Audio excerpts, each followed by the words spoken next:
All righty. I am here today with our guest, Jason Fellows, the founder of Tribal Detox and one of the leading voices in the modern Kambo movement. Jason is a certified Kambo practitioner, educator, and trainer who has dedicated his work to bringing greater safety, professionalism, and scientific understanding to the practice of Kambo.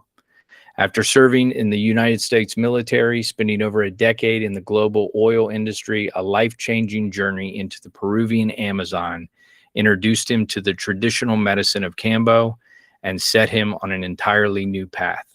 Over the past decade, Jason has worked with thousands of clients, from veterans and healthcare professionals to athletes, musicians, and individuals seeking healing from anxiety, depression, trauma, and chronic health challenges.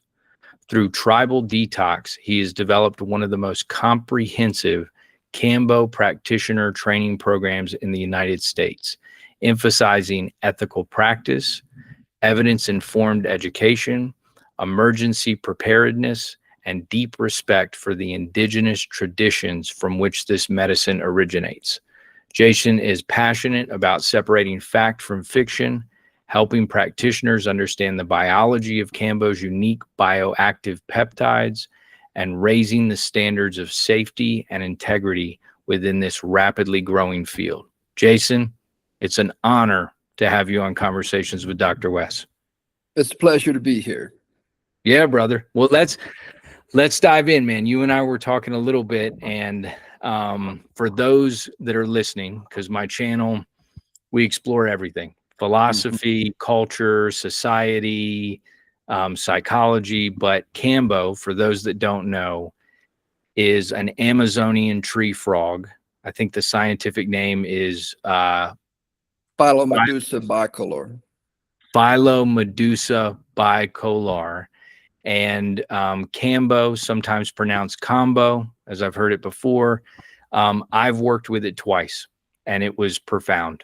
A beautiful experience, but I would love for you to just kind of dive in, maybe talk to us some about understanding Kambo and then your journey and what has brought you to build and curate Tribal Detox and your training program and the work that y'all do. Yeah, you bet. Cool. So, it's to explain, I guess to really get in and explain Kambo, I kind of need to first start with my journey and to how it led me there, some of the things that I was dealing with. And, my my early years in adulthood, 20s and 30s, were pretty rough go. I was starting to have some psychological issues, starting to have bouts of depression and anxiety, and it just started to get worse. I was having, insomnia, intrusive thoughts, chronic nightmares, suicidal ideations, if you can name it, felt like I was starting to go through it. But I was stubborn, I refused to talk to anybody for a long time. And until, kind of later on in my 30s, the suicidal ideation started to feel a little more comfortable than scary. So I knew I needed to talk to a professional. So we had a friend of the family who was a therapist, and she just agreed to sit down one afternoon with me, and I just kind of went through what I was going through, the symptoms I was having, started getting into childhood things, and at the end of the conversation, what she explained to me, she goes, "You're not going crazy," because I did. And I legit thought I was starting to lose my mind. But she goes, "You are starting to show some symptoms, or you're showing symptoms of complex PTS or PTSD." She says the road to therapy is going to be a long one. It's probably going to get a lot harder before it gets easier. Start laying out some medication options. And me, being the stubborn person I was like, well, I'm probably not going to do any of that.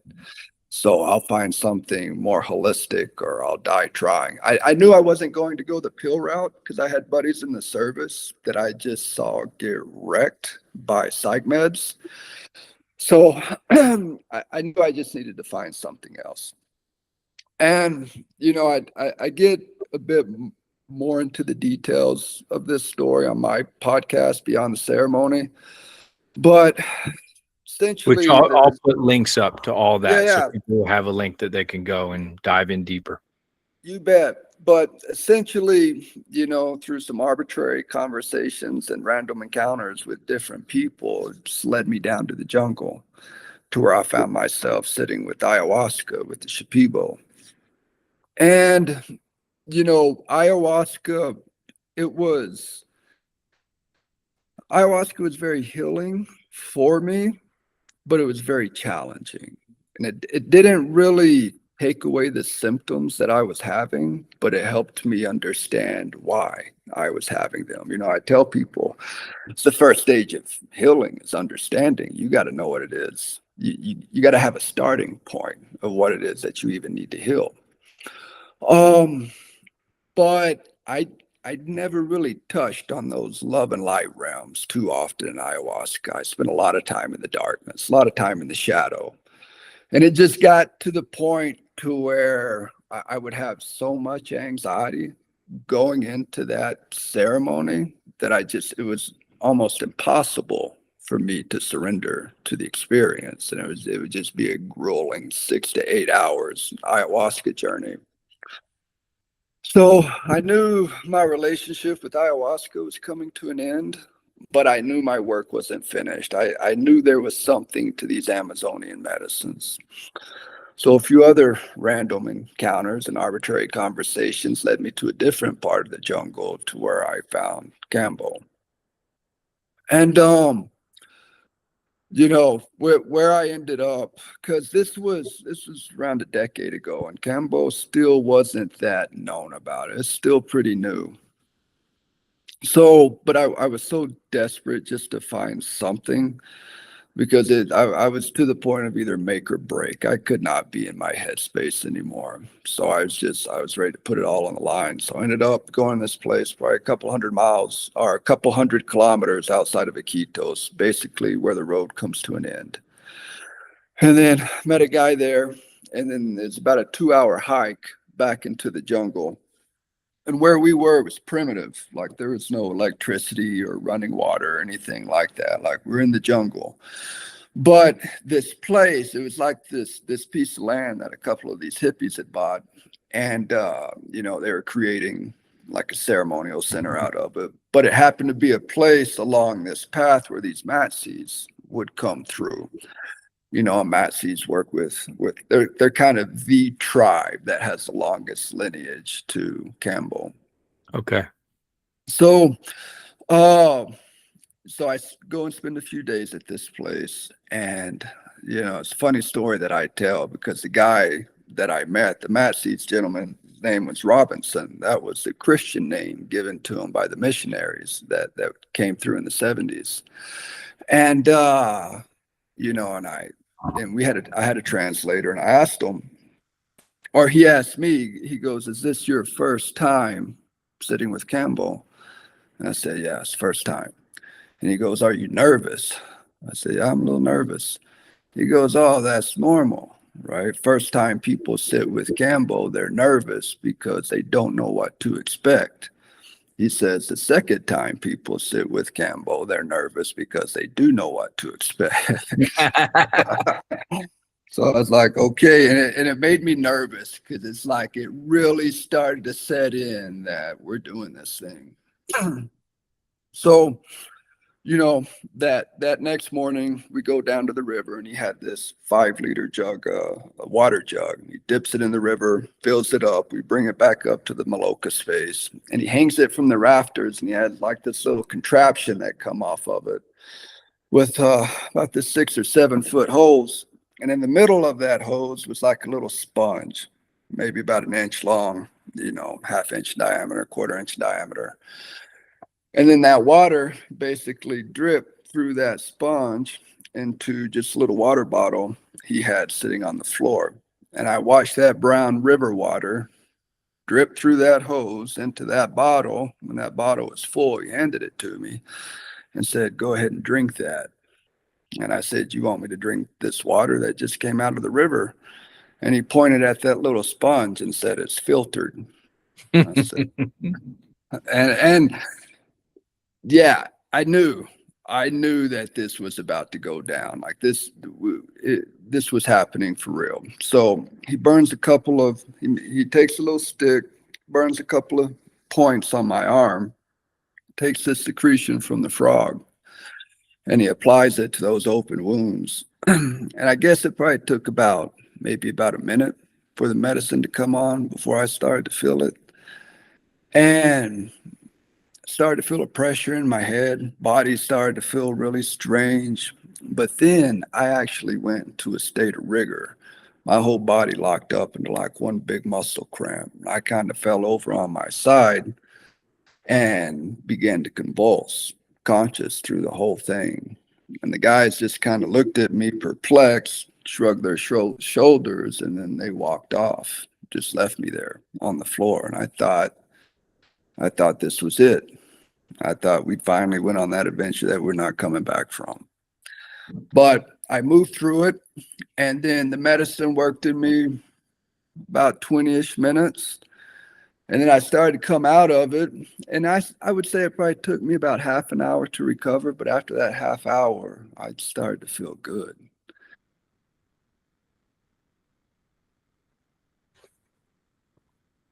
And about an hour after that, I started to feel real good. And it wasn't much else that day other than me just feeling strong, confident, just a really good sense of being. But I went to sleep that night and I'd slept 6 hours, which a lot of people listening would say that don't sound like a good night's sleep. But I'd not slept 6 hours in a decade. And then when I woke up, it's hard to explain, because sometimes you don't know how far gone you are till you're back. But when I woke up, I could just tell Jason was back. It's just, I was back, you know? And that's when I knew there was something to this medicine. And, you know, I at that point, I didn't have any desire to work with it or to serve other people. I just wanted to keep getting better. So I learned how to self-administer while I was there. And I just did that for a year. You know, I'd post up in my bathroom once a month next to the toilet, you know, serve myself Kambo, go through the ordeal. And then over that year, man, I got stronger. My body got stronger. My psyche got stronger. My spirit got stronger. And it's not like I ever had this innate desire to be a Kambo practitioner when I grew up. But after what it had done for me, it almost felt like an obligation. Because if it could do this for me, perhaps it could do it for others. If there really is something to this, why is it not being talked about? You know? So that's kind of where my journey with Kambo began. Right? Brother. It's so beautiful. And Jason, I'll say this, like, for those that are listening, and I have a pretty wide audience, like, Kambo is not described as a psychedelic. It's described as a detox or a cleanse. And maybe you can talk some about, so yeah, for those that are listening, it comes from this frog, this Amazonian tree frog, and they take the secretion, and then the points are when they actually burn small holes on your skin in different placements and then put the secretion in there. But I've read a lot. There was a beautiful book that I'm not sure if you're familiar with, but it was called Kambo Guide and Workbook, Sacred Earth Medicine, Gillian Riley Lespido. Yeah, I'm not familiar. Oh, it was really solid, but in it, it starts to go through some of the biopeptides and what's happening. So, but what I love is that you're leading from that psycho-spiritual place where you're like, look, all I know is I was in pain and my psyche was a mind in turmoil and I was hurting and I needed healing and I was going to find it some way, somehow. And I've watched Kambo be this beautiful healing tool. But I wonder, if you can speak some on, you know, what is it?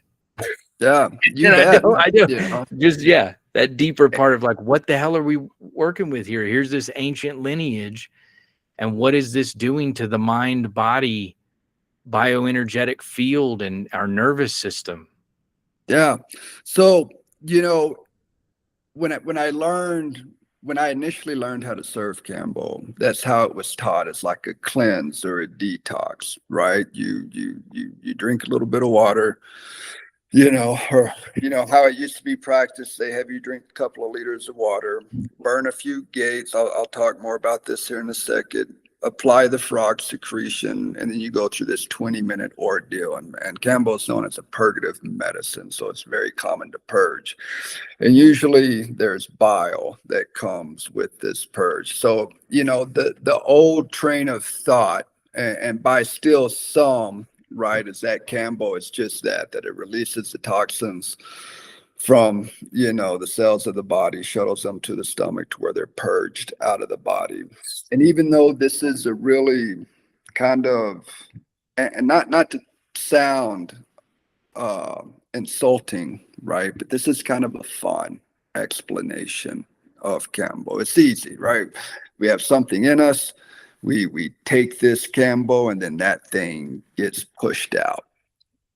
That's not how biology works, and that's not how Kambo works. But Kambo is so much more beautiful and so much more complex to only think of it as a cleanse or a detox. Honestly, it's to dumb it way down.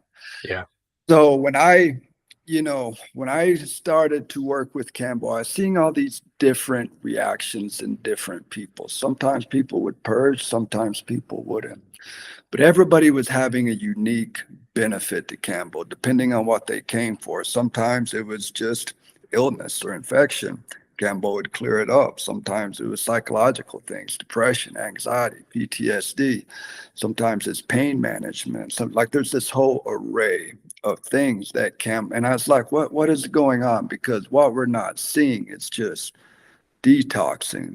We're almost seeing an enhancement in people. So I became obsessed, right? And I started digging into what Kambo really was. Now, at that time, there wasn't a lot available except for this single paper written by this pharmacist named Rosa Sanchez that was a complete clinical analysis of all the bioactive and neuropeptides found in Kambo. I thought, okay, this is my starting point. So I would go, and I almost became unhealthily obsessed with this. I started going down rabbit hole after rabbit hole after rabbit hole.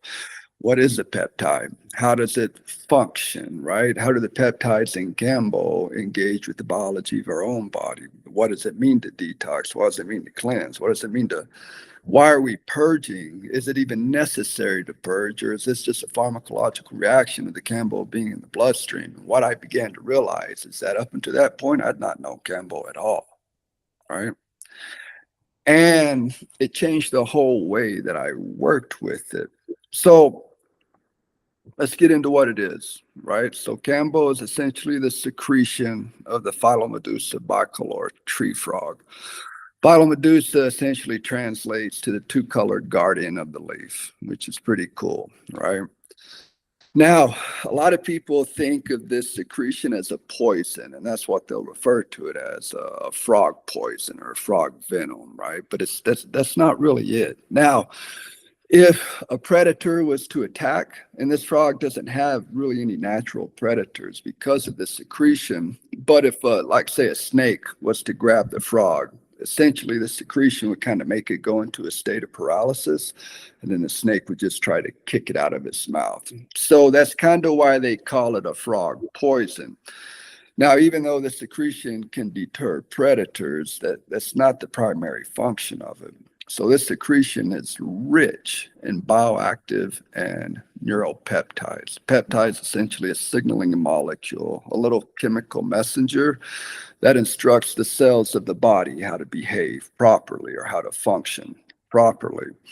Now, you can see videos of this frog. It'll be high up in the treetop, and it will emit this secretion, and it'll start bathing itself like a cat rubs it all over its body, right? Now, the reason it does this is where the tree frog lives, high in the jungle canopy, is very hot, it's very humid, and there's a lot of pathogens here: protozoa, fungus, bacteria, viruses. Now, what's cool about the secretion, the peptides in the secretion, is that they are antiviral, antibacterial, antiprotozoal, antifungal. So it's basically a sunscreen to protect this frog from all these pathogens. Now, the magical part of it is the same peptides that protect the frog from these pathogens are the same peptides, when introduced to our body, heal us from those same pathogens, because they're antiviral, antiprotozoal, antifungal, right? And there's a lot other benefits to them. There's peptides that are significantly stronger than morphine, right? You come with the pain management, you just don't get the addictive high that goes with it. And so how is that important to the human body, right? We know what it does for the frog. How does it have a positive impact on us? Well, what a lot of people don't realize is we actually create. You get a drink of water. Yeah. This is so awesome, brother. I'm so Yeah. grateful to walk in depth about this. Yeah. So what a lot of people don't realize is that we actually create over 7,000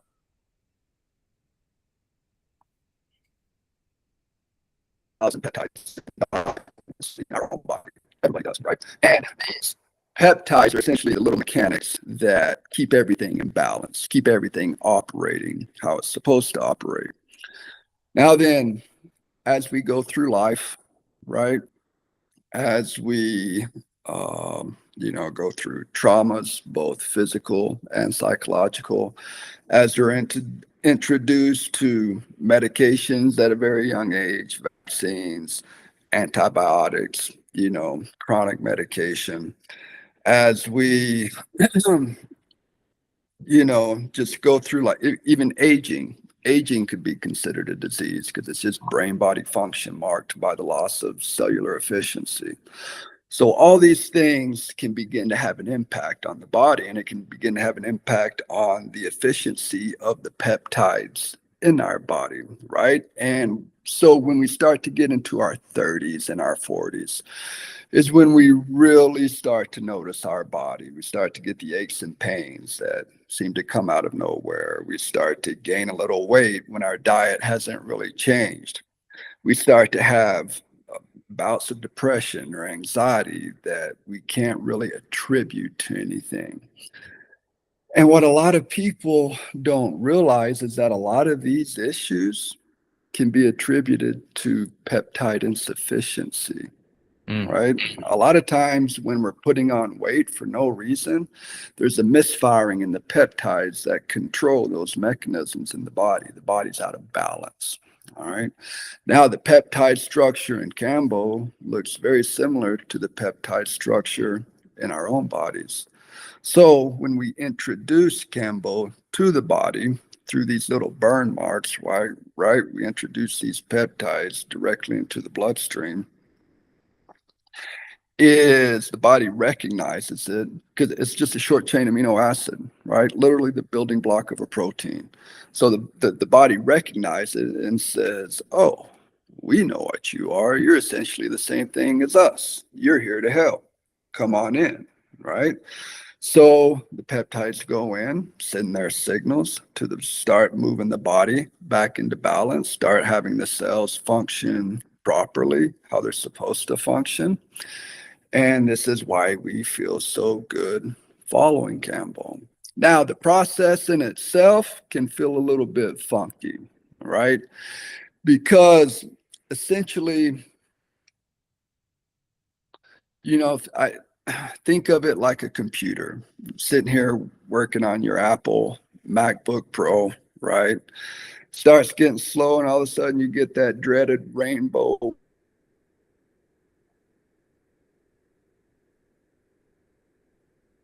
wheel of death that just won't go away. And out of frustration, you take your forefinger and slam that power button until the computer shuts off. And then you let your finger up, and what happens? Computer pops back on. And then all those programs that were glitching start turning on, coming to the surface, and they're starting up again, and now they're operating properly. This is similar to kind of what's happening in the body, right? Kambo comes in and it sets off a chemical chain of reactions that starts happening. You start getting smooth muscle contraction. This is your intestines. This is your gut, right? You start getting vasodilation. Your blood vessels are dilating bigger. The organs start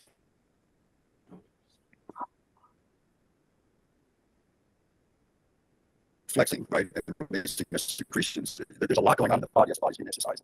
And this can feel somewhat like a 15 to 20 minute flu-like experience, right? Kind of this intense flu, then you're out of it about 30 minutes, and then the euphoria of Kambo kind of starts to set in. And that day, a lot of times people don't notice a lot that day. They feel a little beat up from the session. But it's in the days, weeks, and months following that the magic of Kambo really begins to shine through.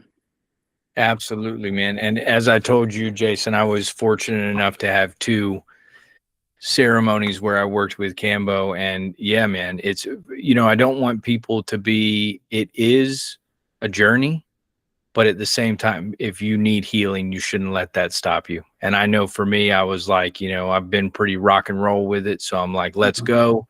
And, but I always get that peak of anxiety where I'm like, oh my God, am I going to puke my guts out and pass out? And, I felt the flush, I felt everything, and I didn't end up purging either time, but it was beautiful. And like you said, kind of the afterglow of the next days and weeks to come was where so much benefit came from working with the medicine. And so, yeah, I would love for you to now kind of move and talk a little bit about Tribal Detox and some of the work that you guys are doing in being able to train people to administer, and just tell us the history of starting Tribal Detox and the work y'all are doing. You bet. So it was about 2019. Yeah, it was about 2019 that we got really, really busy. After having this new understanding of Kambo, where, now that I knew that it wasn't really a cleanse or a detox, there wasn't a need to keep working with it in that manner, as far as having people drink a lot of water, trying to get them to purge, right? It just makes for a very uncomfortable session for people.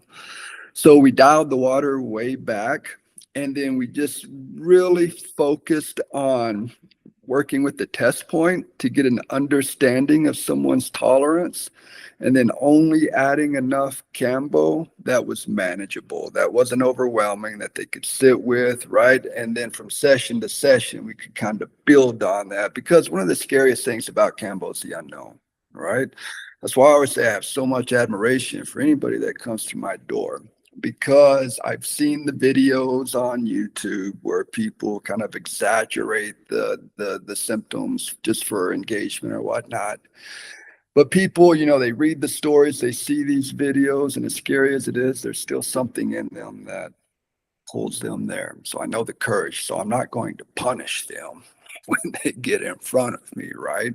I wanted to make it experience that, yes, this is going to be intense, but you can handle it. We're going to work within your tolerance, right? We're not going to overwhelm you. So when I started to make these subtle shifts in my practice, my clientele went from 10 to 15 people per month to about 50 to 70 people per month, because we took a lot of the scariness out of Kambo. We developed this technique to work in a very manageable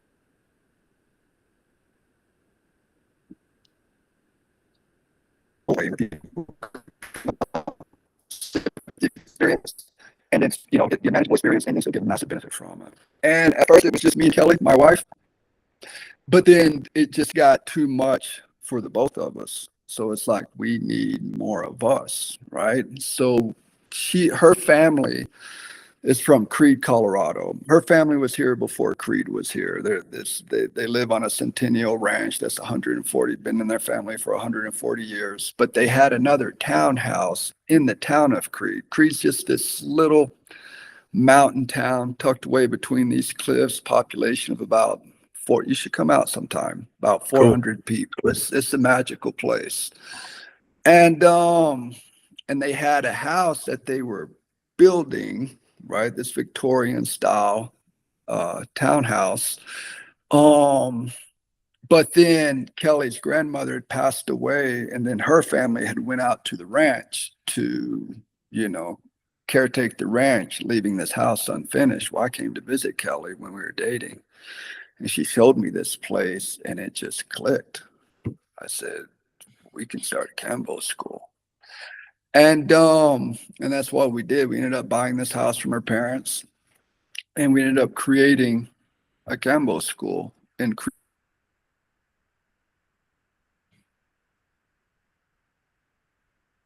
When I was speaking to the place, said, I think the first thing he said was, "Do you think anybody would even come?" And I said, "I don't know, but we got to make more of us to handle the load." And we just kind of started it with the concept of, if they keep coming, we'll keep teaching. It really was almost this field of dreams type moment, that if you build it, they will come. And we kicked off the first school of October of 2019.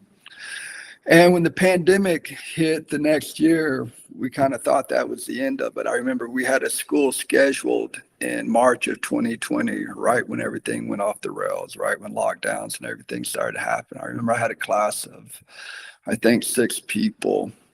And I emailed everybody. I was like, I understand, if y'all want to come, I'll conduct the class. But if not, if we need to shut this thing down and wait till another day,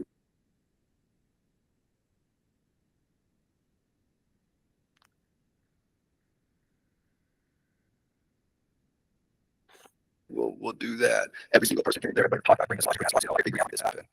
And that's when we knew that we had something here. And that was 2019. Since then, we've trained over 300 people. We have practitioners, I think, now in 43 different US states, and I think 14 different countries.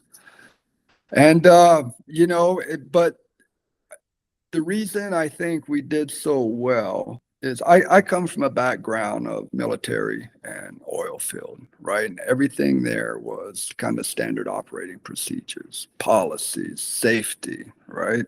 You keep the job going by keeping everybody safe. And the medicine world is a wild place. It's the wild, wild west out there. And with as powerful as Kambo is, I knew that it needed to be held in a safe container. So the whole school is just regarded around, teaching the indigenous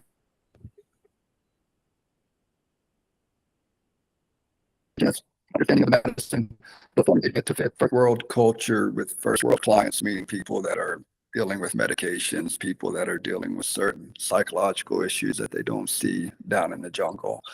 And everything is just focused around safety, keeping our clients safe. Something I tell my students is we keep Kambo safe and protected by keeping our clients safe and protected, And since then, we basically have had a 100% safety record, It's, Awesome. Yeah, it's been a cool adventure. And just to see, we never could have dreamed what it would turn into. And sometimes people, they'll ask me like, well, what's your plan? What's your 5-year plan? It's like, there's never been a plan other than just get the school up and running. And that's, other than that, man, we just lead into faith. Well, and Jason, what you're doing, I think the most powerful, transformative grassroots organizations have always held at the core ethics, integrity, safety, and what you've done is all coming from a place of your own healing journey. And it's like, damn, man, that's the piece where, like you said, it's not like you set out to be a Kambo practitioner or set out to run a Kambo school. You set out to do your own healing, and then you found a path for your own healing and transformation. And it's much like the way of the Bodhisattva. You know, if you find any type of enlightenment, what good does it do to then run out and be alone and not share it with anybody, but to come back and say, hey, for anybody that feels called, this is the path that I went on. This is what helped me heal in multiple ways, mind, body, soul. And now I want to gift that to the world. I'm big, you know, people ask me about the tattoos on my face all the time, and I have 11 and 33 tattooed on my eyelids and then 22 on my forehead, but they're master numbers. And 11 means manifestation, 22 is building, blood, sweat, and tears, and 33 is the master teacher, taking what you've learned and teaching others how to carry that on. And I think you're a prime example of that, man, being able to, and the way that you know, like you said, it is the Wild West, brother. And we're moving into this psychedelic renaissance, and who knows what the hell, well, I think we all know what big business, capitalistic, global society is going to try and do with these medicines. And it is up to practitioners like yourself to keep these things sacred and teach others about the sacredness of it, before it just becomes co-opted and a particular commodity. And so I'd love for you to talk some about that, man. Like, what are your thoughts on this psychedelic renaissance that we're in, and how can people make sure that as they take these journeys and go work with different plant medicine practitioners, that they're doing their due diligence in finding people? I'd love for you to talk about that some, and then also some of the screening for people that are listening and are like, hey, I want to go try Kambo, but I'm on these medications, or I have these particular things. If you could dive in a little bit about the screening process and getting ready for a Kambo journey. You bet. So, you know, to kind of take it, you know, like pharma is starting to take over these industries, and it's inevitable. The thing is, the psychedelic movement has begun, and it's not stopping.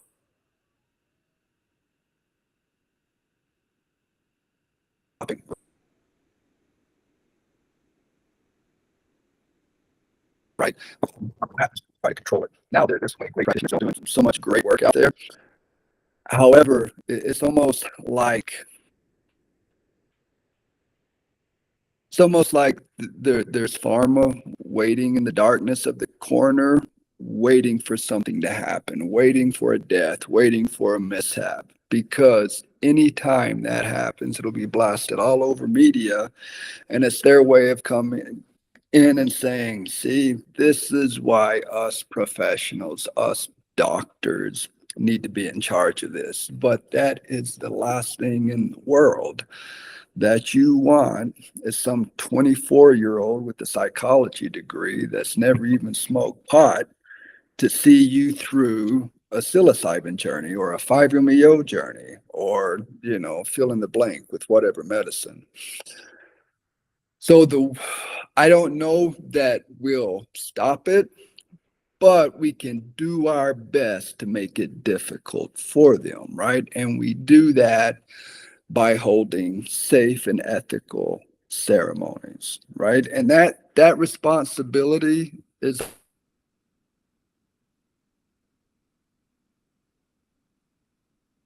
on the practitioner and the client, right? The practitioner needs to have all the boxes ticked off. If you're taking someone through a big experience, you need to have emergency plans. You need to be safety, just the basics, the fundamentals of CPR, first aid, how to use an AED, right? And you need to know your medicine. You know, and something that we really preach is building a relationship with the medicine. Now, I know everybody wants to go into some grand journey with lots of fireworks, whether it's 3 cups of ayahuasca or a bufo blast off into pure ego dissolution. I get it. We're intrigued by what's beyond the veil. But you have to remember why you come to these things in the first place, right? It's exciting to know what happens beyond death, but if you're not ready for that experience, it's going to shatter you. And if you're shattered from a psychedelic experience, people notice that. People talk about that, right? So that's why our philosophy is build a relationship with the medicine. Start at these low you don't have to necessarily have a breakthrough your first one.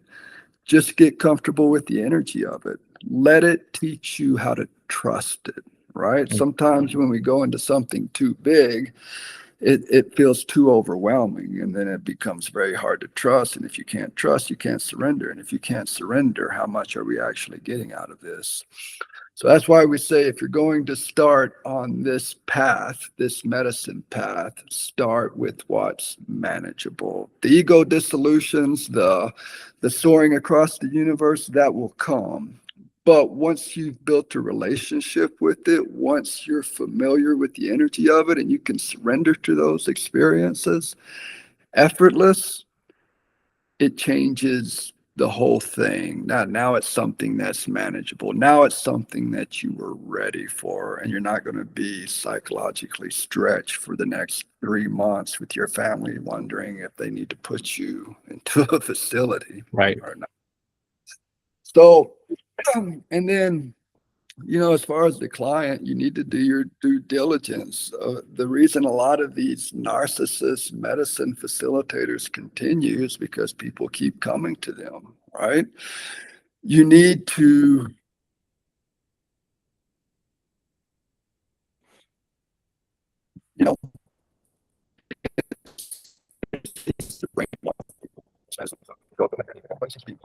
facilitator more than the medicine. And there's 1 or 2 people saying you need to be careful. You need to listen to those 1 or 2 people, right? Like this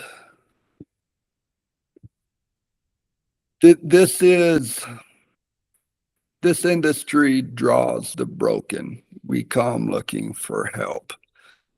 And anytime the broken are drawn to a specific place, the wolves and the predators are going to be drawn to the same place, right? And they mask themselves and flowy clothes and ayahuasca necklaces and all these things, and they learn the language: ego, consciousness, container, right? We've all heard the language, but you need to don't just show up to a medicine ceremony. Vet it, right?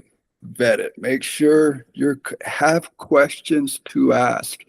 And if they don't want to answer your questions, you don't want to sit with that person. That facilitator should be more, their whole purpose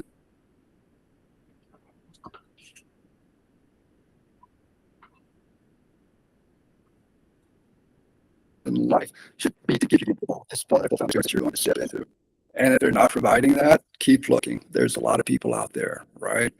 So do your due diligence on finding that right person.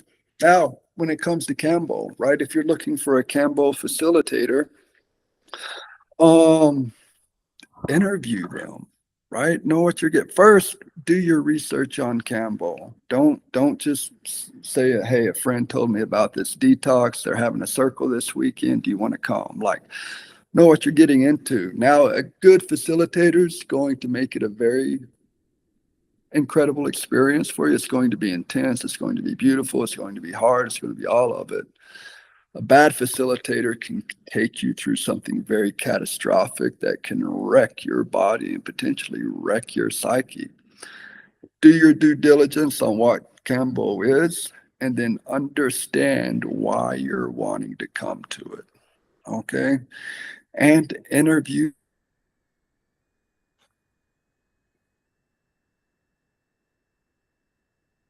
your practitioner. How long have they been doing it? Where are they trained? You know what I mean? Like, are they safety trained? Are they CPR certified? What's the wildest thing that they've ever seen in a Kambo session? Do they do a test point? Right?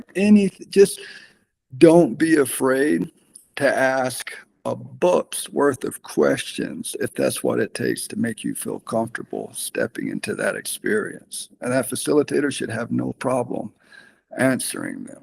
Okay. As far as what would contraindicate someone from taking Kambo, there's really not a lot. Now, there are some things. For most medications are going to be okay with Kambo. It's more of what those medications are treating that the facilitator wants to know about, right? Now then, let's say you're on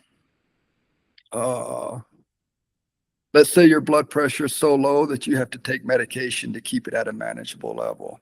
You're not going to want to sit with Kambo, right? Because Kambo has a way of lowering your blood pressure and keeping it there because of the vasodilatation.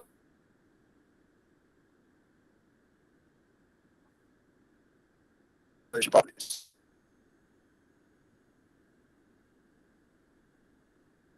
Expectation, and that's not going to make this Kambo. Now, high blood pressure, bring it down and keep it at a manageable place. SSRIs, psych meds, benzos, things like that, all of those are fine with Kambo. You don't have to stop taking. In fact, no practitioner should ever tell you to stop taking those, right? It can be very dangerous. Now, can Kambo help somebody wean off of this medication? Absolutely, but that needs to also, you need to include your therapist into that, or whoever prescribes that medication, to slowly help you. You don't have to tell them you're doing Kambo, but they need to be a part of helping you wean off that medication by stepping it down gradually. Major heart problems, any heart surgeries or heart disease is not going to go for Kambo. If you're taking medication, say like immunosuppressants because you've had an organ transplant, that's not going to work with Kambo. If you're on, if you have cancer, Kambo's okay, 6 weeks on either side of chemo or radiation, but not at the same time. And then no heavy fast. You don't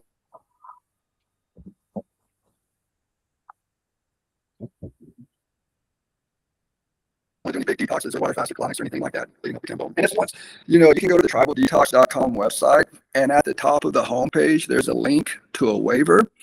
And you can go through that waiver, and we have just about everything under the sun there that would contraindicate you from taking Kambo. There's a lot of medications listed on there. It'll give you an abstinence period, this long before, this long after. So you can go through there and look, just to make sure that you're a candidate, but then also have that conversation with your practitioner.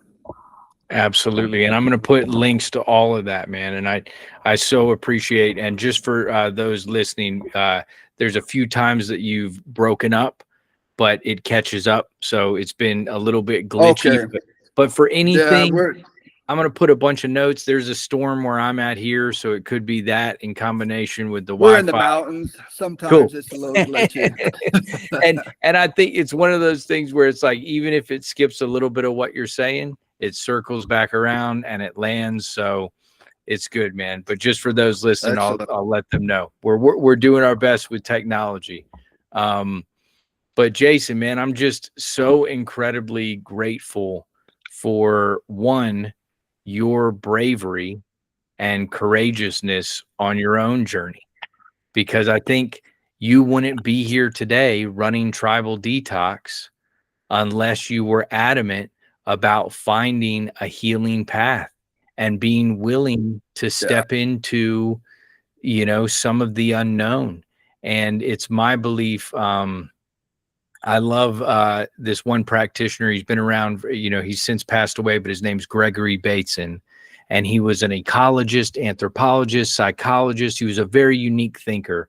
But he said the biggest problems in the world lie in the difference between how nature works and how man thinks.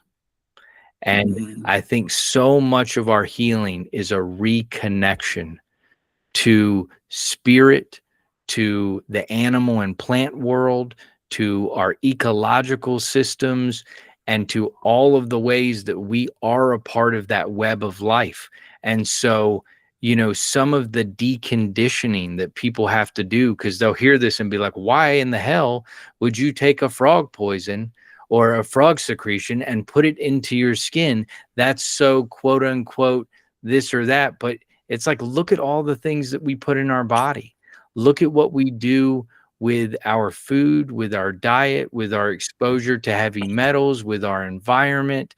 And so for me, that plant world and the animal world is so healing in so many ways. And we really are going back to this original wisdom that so many indigenous had and kept, their connection to the earth, their connection to the divine, their connection to their understanding of their body as a vessel, but also its relationship with everything. Everything became relationship. And so, man, I think it's, and I love the name. Tribal Detox is just beautiful, and the work you guys are doing is amazing.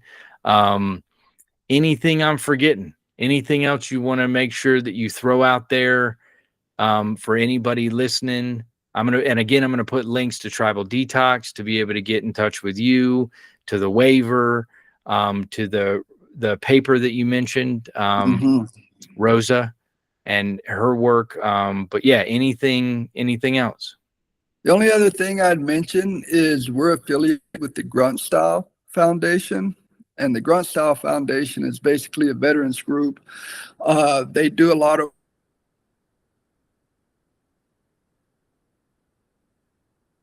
work in DC. Is trying to get some resolutions in the VA so that psychedelics aren't necessarily the very first thing offered to vets. You know, that they've come to find out that a lot of those psych meds without informed consent is kind of what contributes to the 22 a day, 22 veterans that commit suicide a day. And just to give a little reference to that, you know, during Vietnam, we lost about 68,000 men, or 60-ish thousand men, somewhere around there. In the GWAT era, Global War on Terrorism, these last couple of wars, I think we lost close to 8 to 10,000, right? So around 70 to 80,000 between both wars, right? Since 9/11, we've lost over 100,000 vets to suicide, both more than those wars combined, right? So, you know, it's these alternative medicines play a very big role in a lot of veterans' lives, right? It's giving them something, a different option than the bucket of pills that's usually given to them by the VA. Now, if you're a vet, depending on when this podcast comes out, and you're kind of around the Missouri area, every year, it's the third weekend of September, we have the Grunt Style Foundation integration event. The executive director is actually one of my practitioners, Will Weisner. But this event is all about alternative medicine. They got guys that talk about, I don't know if you know Carlos Duran from Four Visions that sells the hape, and they talk about ayahuasca and hape. They got equine therapists there. They got Wim Hof cold plunge guides there. They got Japanese incense aromatherapy.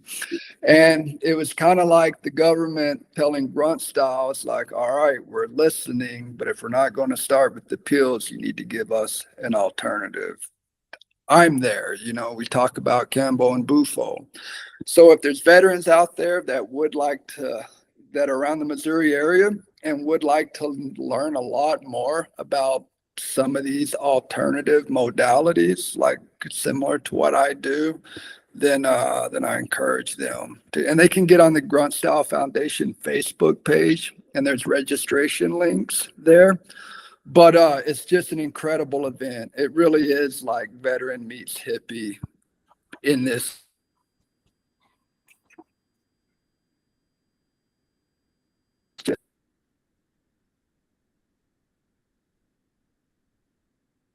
very unique weekend of healing. That is a very special event. Awesome, man. And you know, for anybody, I'll put the link to this too, but there was that beautiful documentary in Waves and War that talked about Iboga and 5-MeO and Ambio in Mexico, doing beautiful work with those medicines. But man, for any of the vets, I want to put all the links to the Grunt Style Foundation, to the Facebook page, and to just know that there's hope, and not just hope, but healing on every level, where whatever you're walking and whatever you're going through, and whatever dark night of the soul where you think maybe there's not a light, there is absolutely a light. And not only is there a light, but there are people that have devoted their life to this, and you are one of those, man. And so, Jason, dude, thank you. Big shout outs to Tribal Detox, and thank you for coming on today. I'm just super stoked, man. Yeah, it was an honor. Thank you. Thank you. Awesome. For inviting. Thanks, brother.